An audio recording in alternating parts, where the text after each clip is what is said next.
Chapter, ठीक है। Bank से संबंधित मेरे पास जो चीज़ें थी वो मैं लेकर के आई हूँ आप लोग को समझने के लिए, ठीक है। सबसे पहले चीज़ तो बैंक में जब हम खाता खुलवाते हैं तो हमें कुछ चीज़ों की ज़रूरत पड़ती है, जैसे कि फ़ोटो हो गया और परिचय पत्र हो गया। आजकल आधार कार्ड भी लगता है, आधार कार्ड को भी हम परिचय पत्र के तौर पे यूज़ कर सकते हैं। और पैसा, ठीक। हर बैंक की अलग अलग रिक्वायरमेंट्स होती है। किसी बैंक में बिना पैसे के खाता खुल जाता है और किसी बैंक में पैसा लगता है। तो जिस बैंक में जितना पैसा लगेगा या निःशुल्क रहेगा तो वहाँ पे आपको खाता खुल जाएगा, ठीक है। बैंक में हमारा पैसा कैसे रहता है बताओ? सुरक्षित रहता है कि असुरक्षित रहता है? सुरक्षित रहता है। बैंक से हमारा पैसा सुरक्षित रहता है, हमारा कोई पैसा चुरा नहीं सकता और साथ में जमा पैसों के साथ हमको ब्याज भी मिलता है, ठीक। जब हम बैंक में खाता खुलवाते हैं तो मैंने आपको बताया किन चीज़ों की जरूरत पड़ती है। खाता खुलवाने के बाद मिलता है हमको ये पासबुक। क्या मिलता है? पासबुक, जिसमें हमारा अकाउंट नंबर वगैरह लिखा रहता है, बैंक का कोड वगैरह लिखा रहता है, जो हमारे लिए बहुत यूजफुल होता है, ठीक। तो जब भी आप खाता खुलवाएंगे पासबुक जरूर लीजिएगा। इसमें सारा ब्यौरा रहता है ना, कितना पैसा डेबिट हो रहा है, कितना मतलब कट रहा है, कितना मिल रहा है, वो सब इसमें चढ़ा रहता है, ठीक। तो यहाँ पर आप देख सकते हैं ये कौन से बैंक का खाता है और ये कौन से बैंक का खाता है? पंजाब नेशनल। तो तुम लोग बहुत सारे बैंक का नाम भी नहीं सुने होंगे, तो तुम लोग को कुछ बैंक्स के नाम मैं बताती हूँ। दो ठो बैंक तो यहाँ पे देख रहे हो।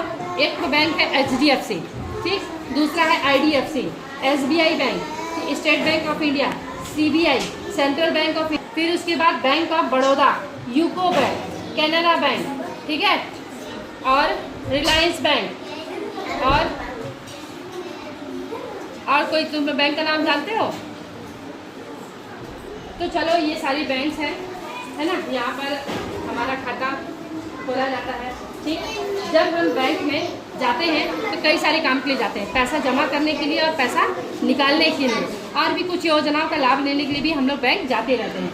तो देखो, जब बैंक जाएंगे तो पैसा अगर निकालना हो तो हम लोग को पासबुक की ज़रूरत पड़ती है। बिना पासबुक के हम बैंक नहीं जा सकते, ठीक।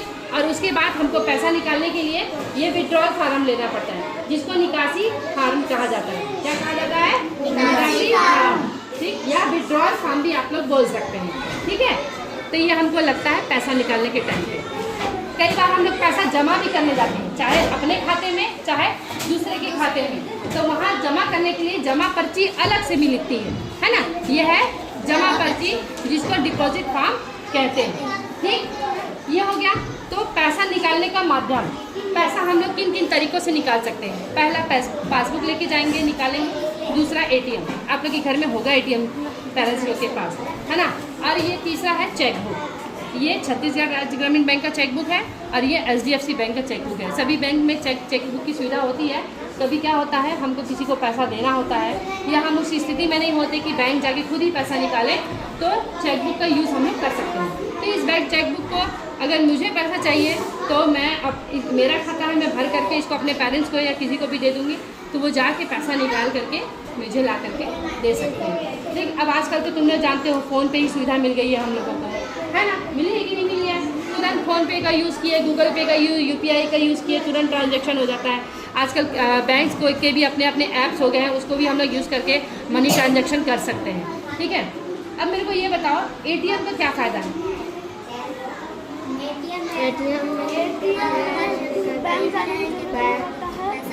निकाल सकते हैं। और बैंक का टाइमिंग क्या होता है? 10 से 4।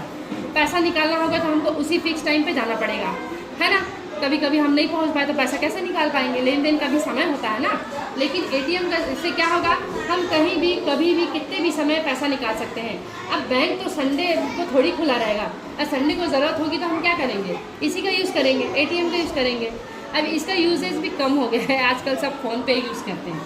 तो आज आप लोग सीखेंगे विड्रॉल फार्म भरना और डिपॉजिट फार्म भरना। तो सबके लिए एक एक है, सबको एक एक दूंगी। कैसे भरना है, क्या भरना है, अभी आप लोग को बताऊंगी, ठीक है। जो बैंक से हमको मिलती है, थोड़ा उस पर भी चर्चा कर ले। बैंक से ना हमको लोन मिलता है, ठीक है। कई प्रकार का लोन होता है, होम लोन होता है ना, एजुकेशन लोन होता है, पर्सनल लोन होता है। तो कई प्रकार का लोन होता है जो हम लोग को मिलता है, उसकी सुविधा मिलती है। तो हमारे मनी ट्रांजेक्शन के हिसाब से, सैलरी के हिसाब से हमको लोन मिल दिया जाता है, ठीक है। दूसरा चीज़ ये होता है कि कई प्रकार की योजनाएं चलती है बैंक में। जैसे यहाँ पे मेरा एक तो पासबुक है, ये आवर्ती जमा खाता का है जो मैंने अभी अभी कराया है। तो देखो इसमें क्या होगा ना कि मेरा एक पैसा तो जमा होगा ही, साथ में उसके ऊपर से मेरे को ब्याज भी मिलेगा। अगर कोई पैसा आप अपने पास जमा रखते हो तो उसको में कोई ब्याज नहीं मिलेगा।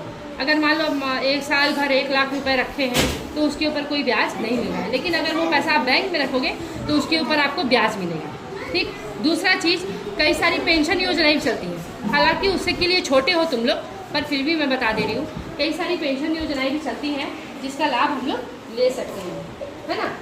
बैंक में इंश्योरेंस वगैरह भी करा सकते हैं अगर खत्म खुला है तो।